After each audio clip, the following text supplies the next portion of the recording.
তো বন্ধুরা, ভোলা মাছের সর্ষে ঝাল রেসিপি আমার শেষ হয়ে গেছে। তরকারিটা এবার আমি ঢেলে নিচ্ছি।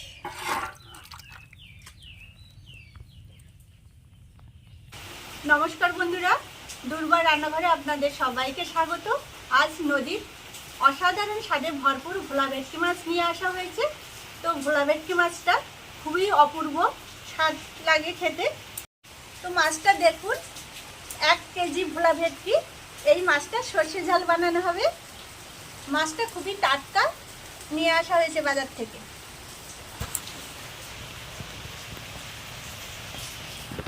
কত সুন্দর টাটকা মাছটা দেখুন, গায়ের কালারটা কত সুন্দর। ভোলা ভেটকির দেখুন মুখের ভিতরটা কেমন, দাঁতগুলো খুব ধারালো।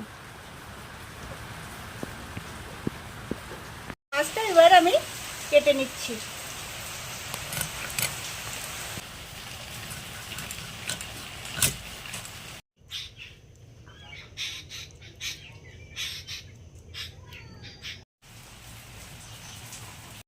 তো বন্ধুরা, চলে এসেছি রান্নাঘরে।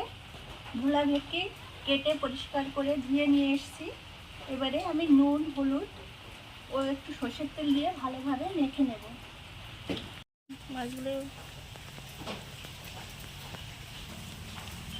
দিয়ে দিচ্ছি পরিমাণ মতো হলুদ, পরিমাণ মতো লবণ দিয়ে দিচ্ছি।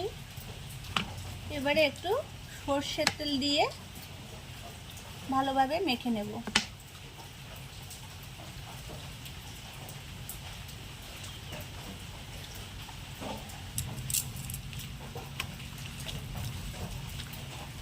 একটু কাশ্মীরি লঙ্কার গুঁড়ো দিয়ে নেব। মাছগুলো তেল, হলুদ, লবণ সব মাছ মেখে নিয়েছি। এবারে উনুনটা জ্বেলে নিচ্ছি।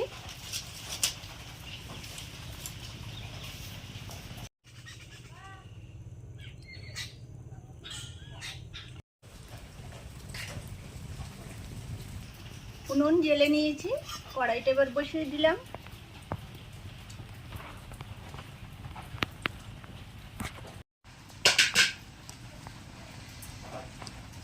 ভোলা মাছটা যেহেতু নরম মাছ, কড়াইটা ভালোভাবে গরম করে নিয়ে তেলটাও ভালোভাবে গরম করে নিতে হবে।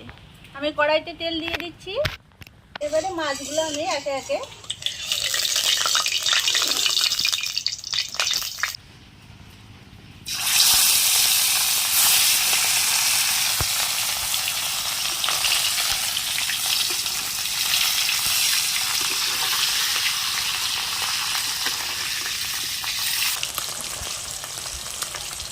মাছগুলো ভাজা হয়ে গেছে। এবারে আমি একে একে সব তুলে নিচ্ছি।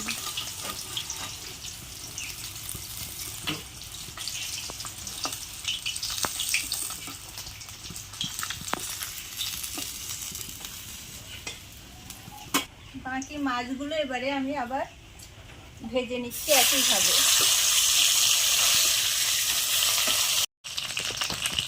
তুলে নিয়েছি।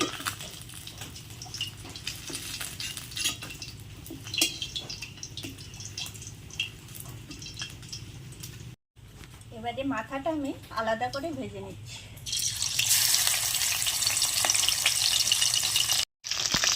মাথাটা সুন্দর করে ভেজে নিয়েছি। মাথাটা এবার তুলে নিলাম। ভোলা মাছের মাথা কত সুন্দর হয়েছে দেখুন।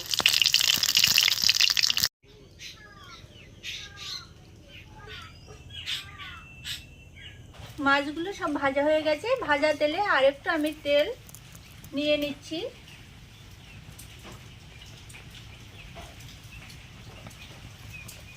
ভোলা মাছের সর্ষে ঝাল বানানোর জন্য বাটা মশলা আমি রেখেছি।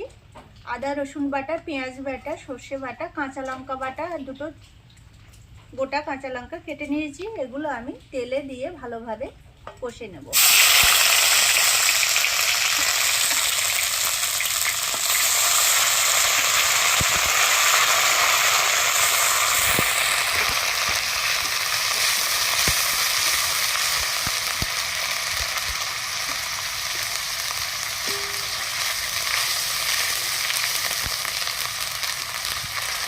আস্তে আস্তে তেলে কষে নিয়ে মশলার গা থেকে তেল ছাড়লে তারপরে আমি জল দিয়ে দেব। বাটা সর্ষেটাও তেলে আমি এবারে দিয়ে দেবো।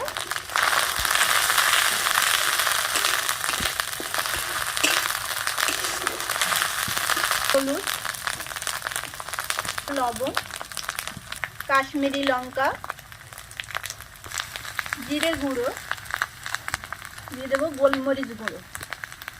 সমস্ত মশলাগুলো আমি তেলের সঙ্গে কষে নিচ্ছি। আস্তে আস্তে মশলা থেকে তেল ছেড়ে দিচ্ছে। এবারে আমি জল দিয়ে দেবো।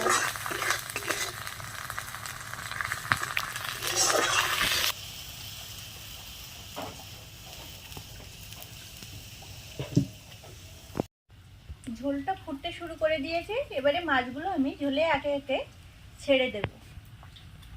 মাথাটা দিয়ে দিলাম প্রথমে, এরপরে ভোলা মাছের ভাজা পিসগুলো একে একে এই ঝোলে ছেড়ে দিচ্ছি।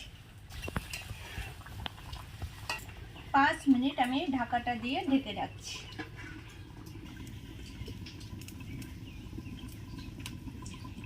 তো বন্ধুরা, আমি ঢাকাটা 5 মিনিট পরে উঠিয়ে নিচ্ছি। দেখুন কত সুন্দর মাছগুলো হয়ে গেছে, একটাও ভাঙেনি, গোটা গোটা আছে। এই যে দেখুন মাছগুলো পিস পিস কয় কয় ছাড়িয়ে যায়। এগুলো খুব সাবধানে রাখতে হয় মাছগুলো। তো বন্ধুরা, ভোলা মাছের সর্ষে ঝাল রেসিপি আমার শেষ হয়ে গেছে। তরকারিটা এবার আমি ঢেলে নিচ্ছি।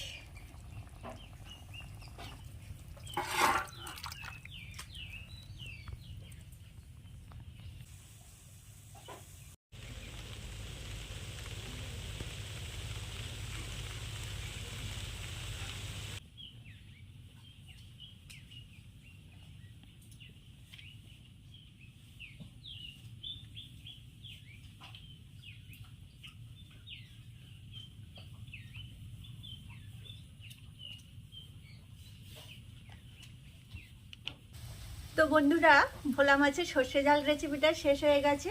যদি আমার এই রান্নাটা ভালো লেগে থাকে তো আমার চ্যানেলটিকে লাইক, কমেন্ট, সাবস্ক্রাইব করে পাশে থাকবেন। আর যদি ফেসবুক থেকে দেখে থাকেন তো লাইক ও ফলো করবেন, সঙ্গে থাকবেন। দেখাবে পরের ভিডিওয়। ভালো থাকবেন।